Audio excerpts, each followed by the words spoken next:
Hello, Merrick here, the inventor of the probiotic maker. Today we're going to be making a batch to test out of Lactaid brand lactose free milk. We've had some customers asking about lactose free.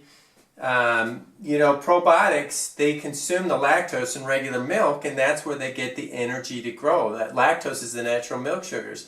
So the probiotics consume more and more of the lactose, and then they output lactic acid. And the acids are what make it turn from sweet to tart, and the acids also make the proteins thicken or congeal. So that's what makes it thicken up. So we're going to be testing the Lactaid brand.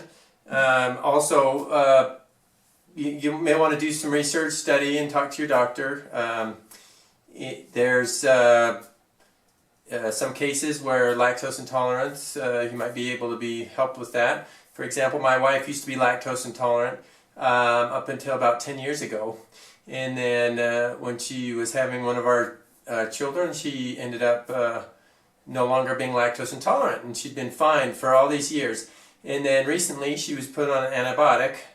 I was out of town, I didn't make up fresh probiotics, and she and some of the kids got sick, and so she got put on an antibiotic, and her lactose intolerance came back immediately right after taking the antibiotics. So I said, wow, I wish you knew a way of getting fresh probiotics. I wish you had a connection. So I said jokingly, but we got her on fresh probiotics, and her lactose intolerance is gone again. So it was permanently reversed before, and now it's reversed again. So now she's fine, enjoying ice cream, dairy products, and the like, and she didn't have to worry about taking a Lactaid pill to help her. But some customers may be super sensitive to lactose, and maybe if they don't culture it long enough, there may be too much lactose left. So the longer you culture it, the more the lactose is consumed by the probiotics. But nevertheless, we're going to go ahead and try the Lactaid fat-free milk. So, all right, so we start with a fresh unopened bottle of milk. Okay.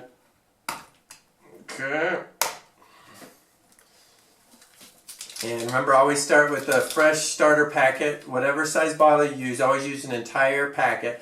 And keep them in the fridge or freezer to keep them extra fresh. All right, and so we're going to add the probiotics. And yeah, you definitely want to use an entire packet anytime you're making probiotics, as you want to make sure you're getting all 11 types of probiotic seeds. Also, sometimes I'll give it a good little shake to spread the probiotic seeds around. You've got the sensor here on the maker, and so I just like to kind of do a little L shape. It doesn't really matter. The sensor will automatically warm it and everything. Just remember, never strap it or clamp it or roll it up or fold your maker. There's a layer of graphite in there, and we do not want to damage that by rolling it or folding it. So it'll last you a good long time, as long as we take care of it. So and then we'll go ahead and plug in the maker. And you can feel to make sure the maker warms up the first time. So as the maker warms up, once it reaches the right temperature, it will shut off automatically, and then it will start a cooling cycle as the milks circulate, and there's convection in there. The milks will circulate, and that will cool down the milk and spread around the heat, and then the sensor will turn back on automatically. So the sensor will turn the maker on automatically hundreds of times each batch. So if you happen to feel when it's not in a heating cycle, don't worry. That's because it's during a resting period, as it allows the milk to warm. We don't want to heat the milk too hot. Like yogurt makers get too hot, they can kill the mesophilic cultures. Kefir are too cool for the thermophilic or heat-loving cultures to thrive. So this maker is very unique. Unlike any yogurt makers that are too hot. This targets body temperature. So you get the benefits of yogurt and kefir, thermophilic and mesophilic cultures grown at the perfect temperature. So we'll come back to this and we'll see how it turns out. All right, we'll see you then. Thanks.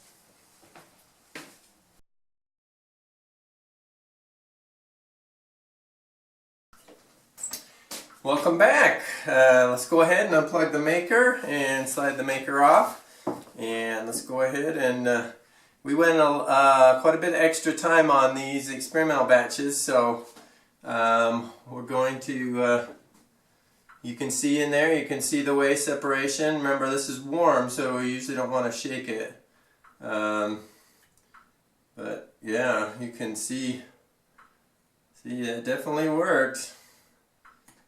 Yep, so success. You can see this whey separation, you can see the thickened proteins. The probiotics definitely did their job. So we've got a successful test batch with lactose free milk.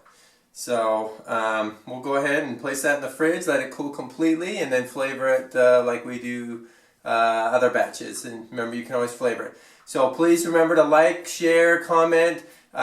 We really want to help as many people as possible, and we need your help to spread the word. So please spread the word to help as many people as possible. Thank you and have a great day. Bye-bye.